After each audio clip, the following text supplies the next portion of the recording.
Buenas tardes, chicos. Pues bueno, ya para esta semana 7, pues ya prácticamente ya estamos un poquito más avanzados, ¿no? Quiere decir que ya estamos prácticamente a la mitad de nuestro cuatrimestre y prácticamente ya para esta semana nosotros tenemos que ver el rol que juega la Suprema Corte de la Justicia de la Nación.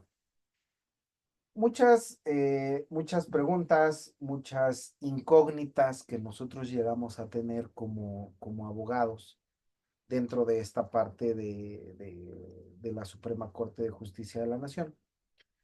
Es qué es lo que hace, a qué se dedica, qué es lo que nosotros hacemos, qué es lo que nosotros podemos ver, qué es lo que o qué características puede llegar a tener. Pues prácticamente la Suprema Corte de Justicia de la Nación es el máximo tribunal constitucional y máxima autoridad jurisdiccional del Poder Judicial de la Federación de México, a excepción de materia electoral, con la cual le compete el Tribunal Electoral del Poder Judicial de la Federación. Bueno, esa es otra historia. Pero bueno, prácticamente está conformada por 11 jueces denominados ministros, uno de los cuales es designado como su presidente por un periodo de 4 años, responsable de la dirección del organismo y mayor representante entre los otros países. La vigente Constitución de 1917 pues prevé este órgano en su título tercero, en el capítulo cuarto, y abordándolo en 5 artículos, ¿no? En ellos se especifican prácticamente las obligaciones, facultades, requisitos y restricciones de la Corte. Principalmente, pues la facultad exclusiva entre los órganos del mismo sistema judicial para poder estudiar, discutir y emitir, pues, sentencias definitivas, ¿no? En controversias constitucionales o acciones de inconstitucionalidad que prácticamente surjan entre los poderes de la Unión. Los poderes estatales, las autoridades municipales, los órganos autónomos o la contradicción de una norma con la Carta Magna. Es decir, le corresponde asegurar el orden establecido por la Constitución y mantener el equilibrio entre las diversas instituciones de gobierno. Sus deberes incluyen también o se incluyen como parte de una última instancia legal, solucionar de modo definitivo asuntos judiciales de gran relevancia social a través de las resoluciones jurisdiccionales que dictan. Por lo anterior, pues al tratarse del principal y más alto tribunal de naturaleza constitucional, pues no existe órgano ni autoridad que se encuentre sobre ella o recurso judicial que pueda interponerse contra sus propias decisiones, chicos. Esa parte de introducción que nosotros veíamos o que nosotros determinábamos, prácticamente eh, me dice a mí cómo es que voy a poder proteger, ahora sí, pues los derechos humanos, ¿no? A través de las resoluciones que llegamos a tener a partir de una defensa y una promoción de estos mismos, dentro de estos mismos derechos. Vamos a meternos un poquito con la parte de la historia de la Suprema Corte de Justicia de la Nación, en donde pues prácticamente empieza, ¿no? Con la Guerra de Independencia, en donde el primer Tribunal de México que integrara las categorías de supremacía judicial y primicia constitucional, pues se remonta a las instituciones propuestas por el movimiento insurgente en el contexto de la Guerra de Independencia, ¿no? Cuando el Congreso de Anáhuac, ¿no? Que este fue convocado en 1813, hay que recordar, por José María Morelos y Pavón, expidió el decreto constitucional para la libertad de la América Mexicana, el 22 de octubre de 1814. Y esto prácticamente fue establecido en su artículo 44, ¿no? Que prácticamente nos decía que la soberanía del pueblo correspondía al Supremo Congreso Mexicano y que además se crearían dos corporaciones, una con el título de Supremo Gobierno y otra con el del Supremo Tribunal de Justicia. Este se integraba o se integraría en ese entonces por 5 individuos, ¿no?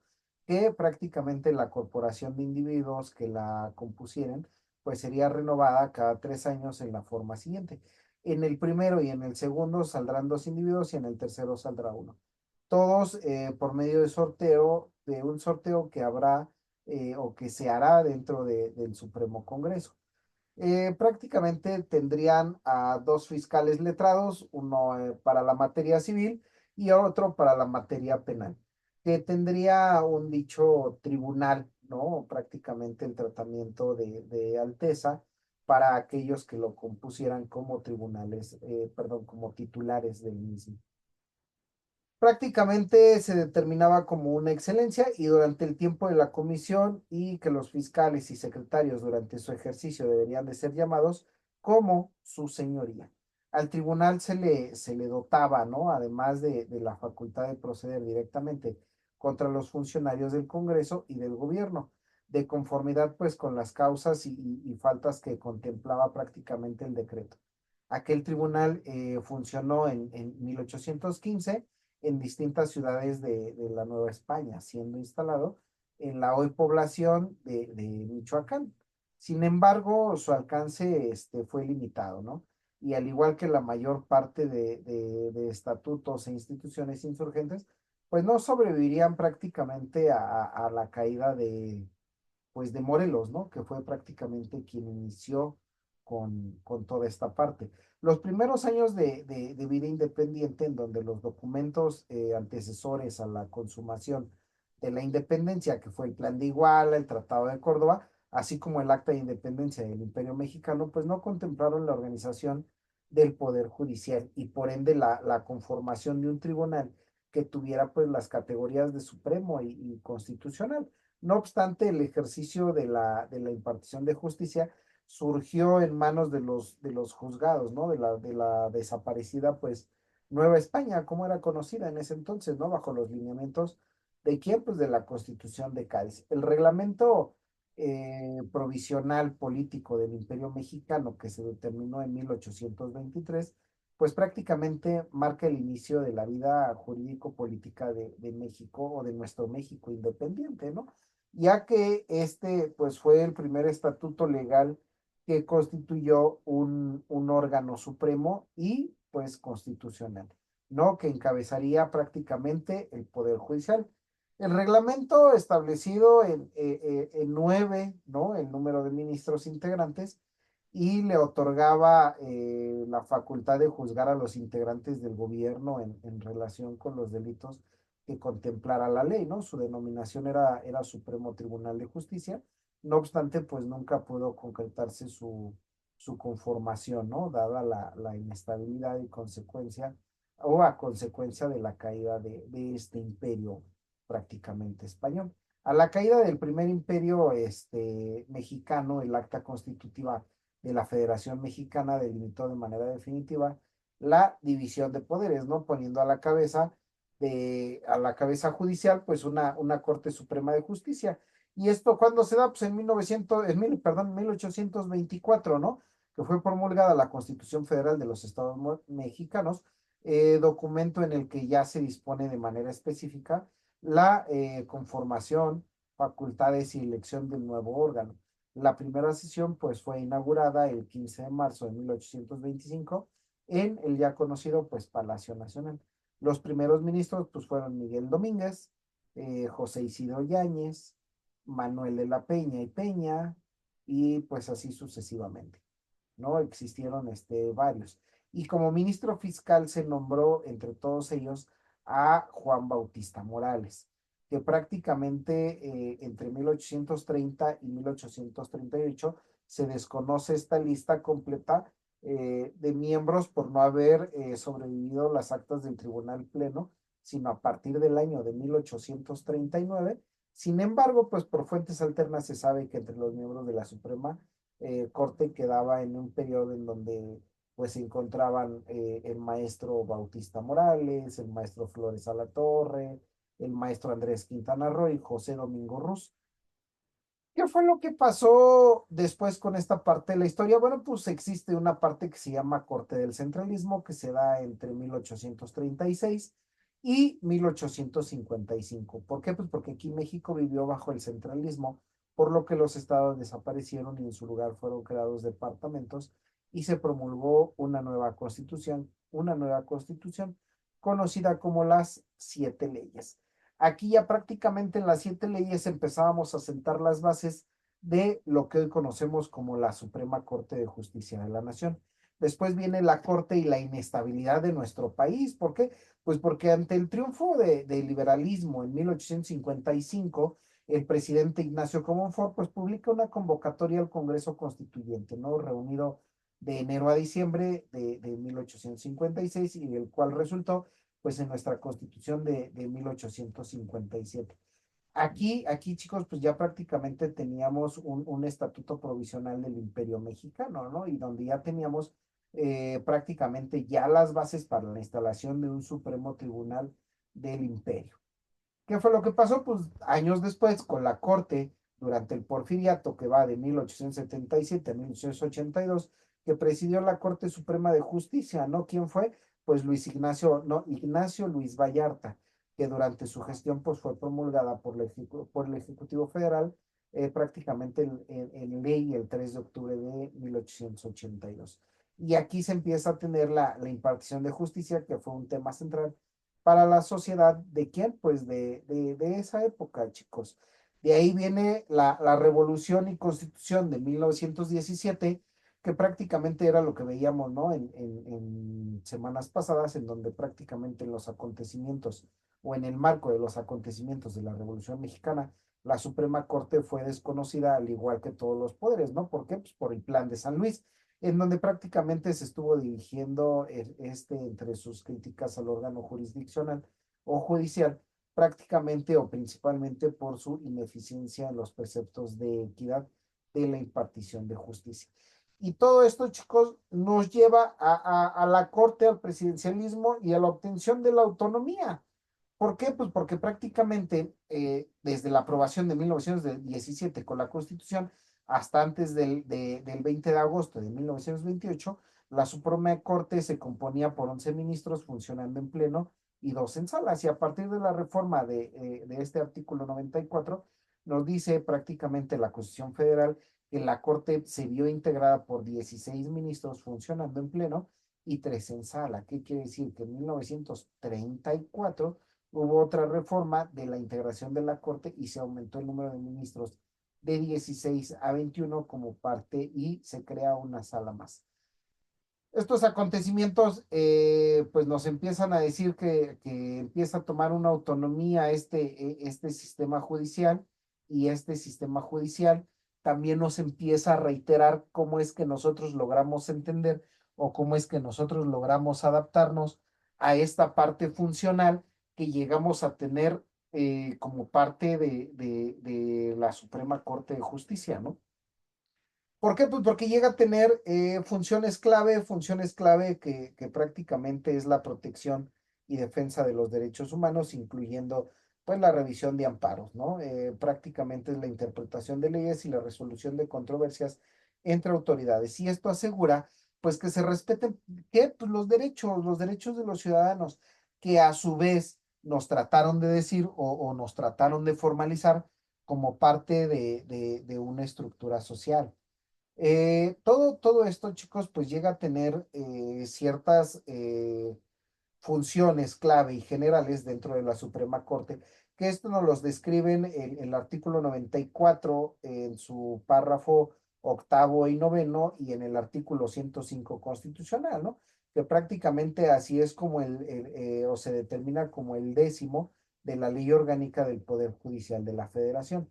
Existen muchas funciones, ¿no? Y que llegan a tener prácticamente entre ellas podemos encontrar el Pleno de la Suprema, que prácticamente estará facultado para expedir acuerdos generales a fin de integrar una adecuada distribución entre las salas y puedan obtener una mayor resolución. También tenemos prácticamente que los juicios de amparo que puedan determinar las controversias constitucionales y las acciones de inconstitucionalidad, ¿no? Que prácticamente se deben de resolver de una manera prioritaria. Ya dentro del artículo 105 constitucional nos dice prácticamente qué controversias puede tener. Bueno, pues las controversias constitucionales que sobre la constitucionalidad de las normas generales, actos o omisiones con excepción de las que se refieren a la materia electoral. Prácticamente son la federación y la entidad federativa, número dos, la federación y un municipio, número tres, el Poder Ejecutivo y el Congreso de la Unión, aquel y cualquiera de las cámaras esté o no en su caso como parte de una comisión permanente. También una entidad federativa, también los municipios diversos de los estados, los órganos constitucionales autónomos federales, las controversias que surgen en todas estas disposiciones. Y así estas funciones, chicos, que logramos tener o que logramos llevar a cabo como parte de una funcionabilidad dentro de nuestro país por medio de esta Suprema Corte, nos dice que una de las partes más importantes, si bien es cierto, es la protección de los derechos humanos o las garantías individuales que vienen dentro de la misma Constitución, también nos dice que es parte de esta impartición de justicia. Esta impartición de justicia que cada uno de nosotros logra obtener o que logra tener como parte de una resolución judicial.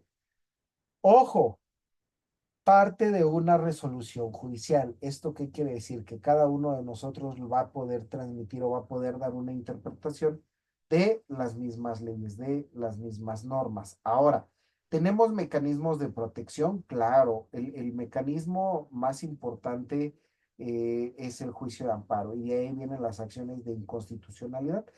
¿Para qué? Pues para poder determinar una justicia efectiva dentro de nuestro país, para que nosotros como medio o como parte del amparo logremos entender y logremos sacar a flote qué es lo más importante dentro de, qué es lo más importante que nosotros podemos llegar a tener como parte de una funcionabilidad y como parte de una estructura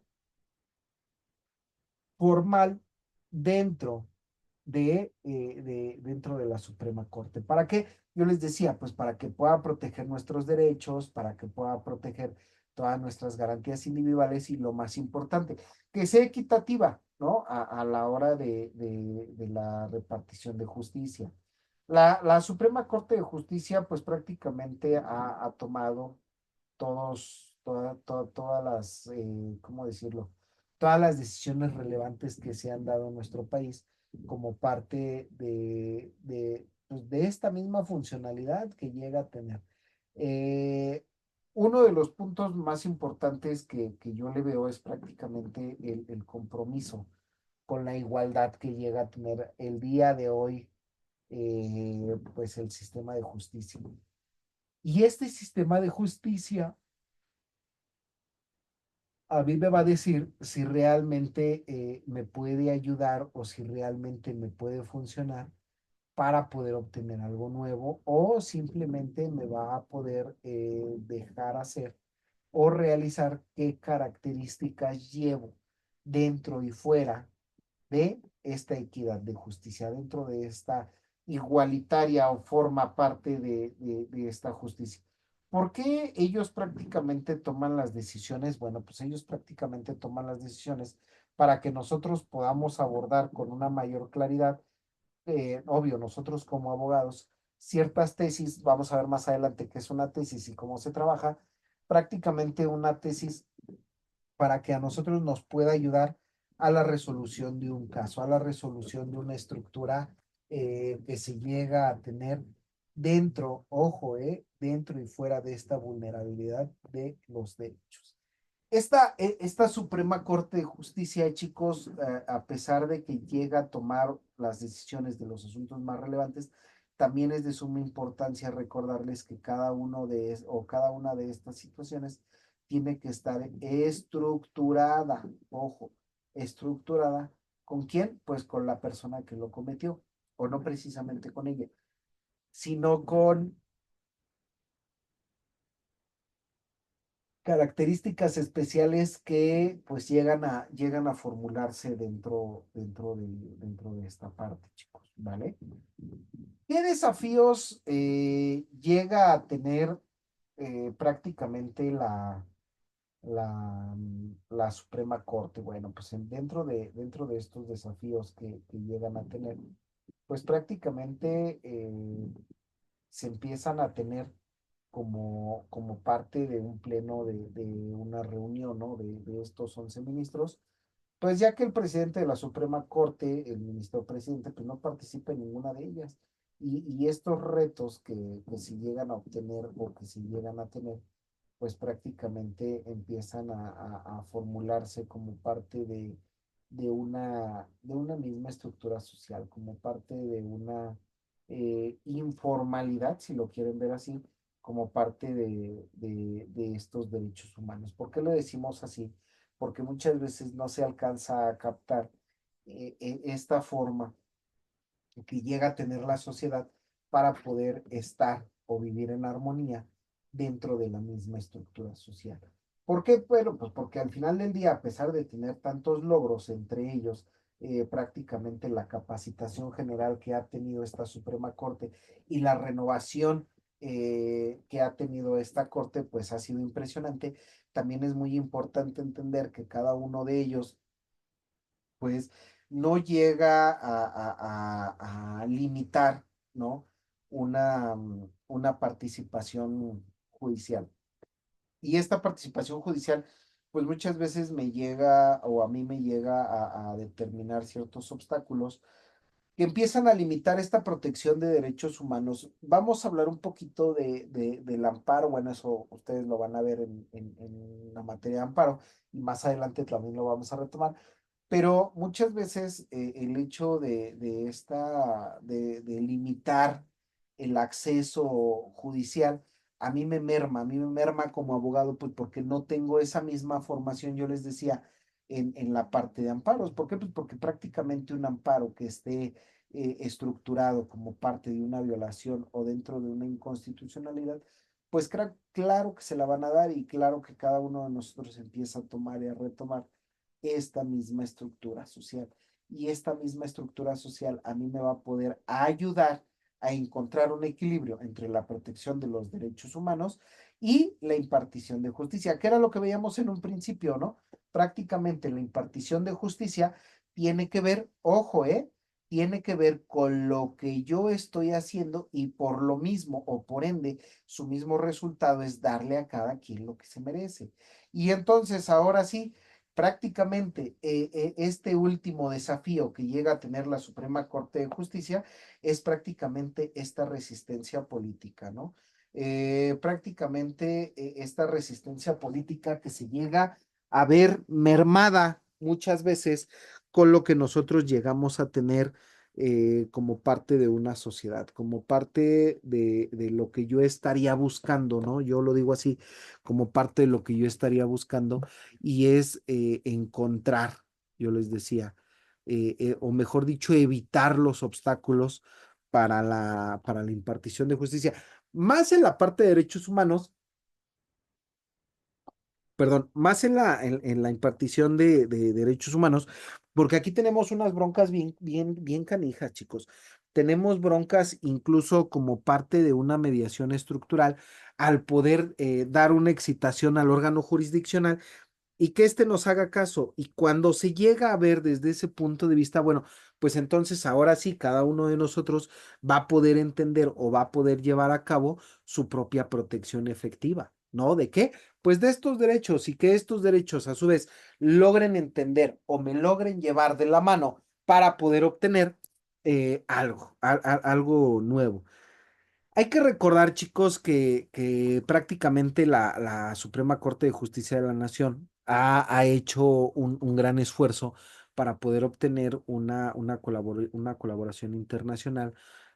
¿Con quién? Pues con los órganos internacionales. Más sobre esta parte de protección de derechos, eh, prácticamente pues, de derechos humanos, ¿no? Derechos humanos en donde nosotros logramos entender o nosotros logramos asimilar si realmente esa función es viable o no es viable. ¿Yo por qué les digo eso?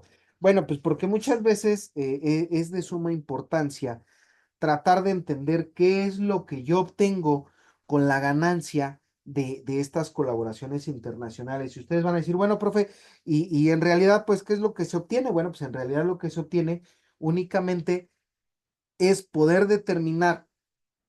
Ojo, es poder determinar este equilibrio que existe entre las naciones o dentro de la estructura de las naciones y a su vez lograr entender o lograr asimilar si realmente yo voy a poder obtener, ojo, ojo, una defensa robusta dentro de los derechos humanos. Eso es lo único que se pretende con estas colaboraciones internacionales. Y estas colaboraciones internacionales muchas veces a mí me dicen, sí, ojo, si yo puedo, o mejor dicho, si yo quiero lograr obtener todo esto, bueno, pues entonces va a ser muy importante que realmente yo lo pueda llevar a cabo. ¿Por qué lo decimos así, chicos? Bueno, pues porque muchas veces todas estas mismas estructuras sociales que se empiezan a dar o que se empiezan a llevar, me van a poder decir si esta implementación de derechos humanos o de protección de derechos humanos a mí me va a funcionar o simplemente no me va a funcionar como parte de esta misma estrategia, como parte de esta misma funcionabilidad que yo llego a tener dentro de mis propias defensas. Ojo, en materia constitucional, ¿eh? ¿Por qué en materia constitucional, chicos? Pues porque al final del día, cuando nosotros logramos entender esta parte como parte de una educación de derechos humanos, también va a ser muy importante tratar de entender qué campañas o qué programas a mí me van a poder servir respecto a la protección de quién, pues de los derechos humanos. Muchas veces hay personas, hay gente que me dice, oye, Slick, pero yo cómo voy a poder proteger mis derechos humanos si ni siquiera los conozco. Ah, bueno, si tú no conoces tus derechos humanos, entonces va a ser de suma importancia que primero, ojo, primero logremos entender hasta dónde nosotros vamos a poder llegar con esta parte de qué, pues de nuestros derechos humanos. Y número dos, hasta dónde yo voy a poder obtener una ganancia con la protección de esos derechos humanos. Ojo, derechos humanos a nivel internacional. ¿Por qué se los digo así, chicos? Pues porque muchas veces nosotros no logramos entender o nosotros no logramos captar si realmente tiene una función, ¿no? ¿Y por qué se los digo así? Pues porque prácticamente todas estas funciones que nosotros llegamos a tener o de las cuales nosotros logramos formarnos como parte social, también me van a poder decir si yo, ojo, si yo como abogado voy a poder dar ese entendimiento. Porque no nada más es poder decir, oh, sí, ya lo estoy haciendo, oh, sí, ya lo estoy llevando a cabo. Sí, pero ¿en base a qué? ¿Cuál sería tu forma relativa de esa protección de derechos? Y esta forma relativa de protección de derechos tiene que ver, ojo, tiene que ver con lo mismo que yo les vengo diciendo, la educación de los derechos humanos. Y esta educación de derechos humanos que también tiende, porque así se conoce, también tiende a decirme si realmente va a ser funcional para mí, para mi cliente, incluso, ojo, incluso si realmente va a ser una función que a mí me pueda llegar a servir. Porque si a mí no me va a llegar a servir esta parte, pues entonces ni siquiera tiene caso que yo logre entender o que yo logre asimilar esta educación en derechos humanos si yo no voy a poder respetarlos o si yo no voy a poder protegerlos. Ojo, protección como abogado, nada más. Si yo no voy a poder protegerlos como abogado, bueno, pues entonces quiere decir que yo tampoco voy a poder obtener una ganancia de ello. ¿Por qué? Pues porque a la no protección a mí no me va a poder servir o a mí no me va a poder determinar si realmente es funcional o no estos derechos humanos. ¿Estamos de acuerdo, chicos? Ya a manera de conclusión, ya para poder terminar este temita, muchas veces, chicos, nosotros dejamos de lado esta estructura de la Suprema Corte de la Justicia de la Nación y empezamos a pelearnos por la parte de los derechos humanos, pero no logramos entender, chicos, que en realidad lo único que buscamos, ojo, no es defender un derecho, sino la protección de este mismo. Esto llévenselo de tarea. ¿Cómo es que nosotros logramos entender únicamente esta parte y no la protección, sino esta formalidad que nosotros llegamos a tener como parte de un derecho ciudadano, como parte de una manera plena y efectiva para poder vivir, como su nombre lo dice, su nombre del derecho, como parte de esta armonía estructural dentro de una sociedad? Y prácticamente nosotros con esto día a día podemos defender o nosotros día a día vamos a poder encontrar una misma estructura social, una misma estructura dentro de los derechos humanos y estos derechos humanos que en México han sido vulnerados por años. Y eso es lo que nuestra labor como abogados debe de empezar a hacer. Nos debe de empezar a dar un resultado para que podamos buscar y podamos garantizar la justicia. ¿Vale, chicos? Pues bueno, sin más, chicos, pues yo me despido. Hasta aquí vamos a dejar esta clase de la Suprema Corte de Justicia. Entonces, vamos a entenderlo así, únicamente la Suprema Corte de Justicia de la Nación no va a ser esencial para la protección de qué? De los derechos humanos en México, ¿vale? Muy bien, chicos, pues ya saben, cualquier comentario, sugerencia, regaño o reclamo, con toda confianza, ustedes me pueden mandar un mensaje o lo podemos checar en la plataforma. Pórtense muy bien, chicos, y nos vemos la próxima semana.